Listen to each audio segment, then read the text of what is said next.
I'm Cathy Thomas. I'm in Monarch Beach at Stella's restaurant with owner Joe Morano. And Joe, you're going to make some fresh mozzarella. Is it difficult to do? Well, it's really not difficult. It's like anything else. It's force of habit. The more you make it, the better you get. And you're dealing with food, so nothing's difficult when you're dealing with food. Right. It's going to have a good time, and in the end, it's going to be a great fresh piece of cheese that you can do a lot of stuff with. So it's not difficult. Sounds good. It is. It's good. Okay, so how do we start? We're going to put something in with the curd. Yeah, we have about 15 pounds of mozzarella curd. Right. That we just gently broke apart and put it in a little round pot with about 6 inches high, and then we're going to gradually pour hot boiling water into the curd. Go right ahead. On with the water. And this water's at about 168 degrees. Yeah, we bring it to a boil. Right. Well, so far it looks pretty easy. Of course, Yeah. I'm not the one that's ladling in that hot water. This is easy. This is easy. So how long is this going to sit? Just a few minutes. Bambino here is our cheese expert here. He's been doing it since we opened, and he does it every 2 or 3 days, and we're just going to gradually mix it up, and you can see it's starting to come apart. Right. It looks like Bambino is scraping the bottom of the pan with Yeah, you got to the keep paddle. stirring it. It could get sticky, it could get stringy, so you have to keep stirring and putting your hands in there and just working with it.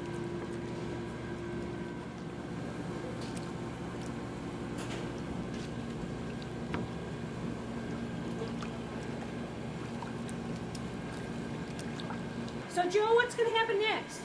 Okay, now after Bambino has stirred it for about, I guess it was almost 5 minutes, the cheese has come together, and looks like it's just the right consistency, not too hard, not too soft.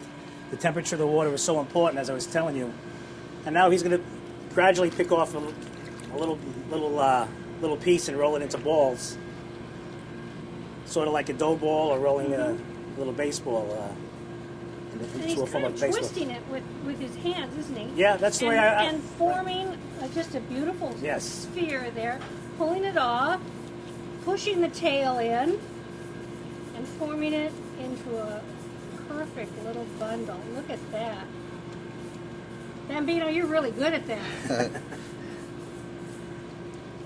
So how many ounces would you say that is, Joe? It's about 3 ounces. About 3 ounces and into the Cold water, yes.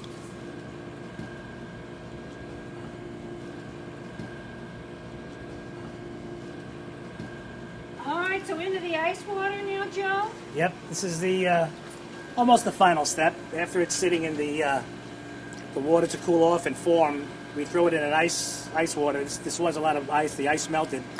We're going to keep it here for a couple of minutes to really firm up, and then we're going to wrap it in plastic. You can probably keep it about a week, but I suggest after 3 days, do something with it. Cook it on a pizza. Do it on a pasta dish. But after 3 days, it's just we make it every couple of days. So after 3 days, it's probably not as fresh, but it's still absolutely good to use. In your house or home or wherever. Joe, thank you so much for showing us how to do this. We really appreciate it. Thank you. It's our pleasure. Thank you. And thank you to Bambino, too.